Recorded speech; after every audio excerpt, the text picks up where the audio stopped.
انسان کا دشمن ہی انسان کی نجات کا ذریعہ بن گیا۔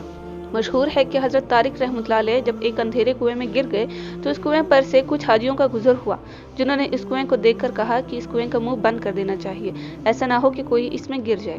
یہ سن کر حضرت طارق رحمۃ اللہ علیہ نے اپنے دل میں سوچا کہ اگر تو سچا ہے تو خاموش رہ۔ چنانچہ حاجی مسافر اس کنویں کو بند کر کے چلے گئے۔ انہیں کیا معلوم تھا کہ اس میں حضرت طارق رحمۃ اللہ علیہ موجود ہیں۔ کنویں میں پہلے سے ہی اندھیرا تھا، اب اور بھی تاریک ہو گیا۔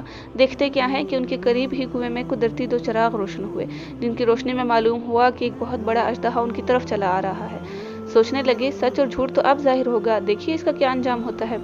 چنانچہ جب وہ اژدہا ان کے قریب آیا تو خیال کیا بس اب یہ مجھے نگل جائے گا، لیکن خدا کی قدرت، اژدہا سیدھا کنویں کے دہانے کی جانب بڑھتا چلا گیا اور کنویں کے اوپر جو کچھ پاٹا گیا تھا اس سب کو علیحدہ کر کے اپنی دم حضرت طارق رحمۃ اللہ علیہ کی گردن سے پیر تک لپیٹ کر ڈول کی طرح ان کو کنویں سے باہر لے آیا اور اپنی دم ان کی گردن سے نکال کر چلتا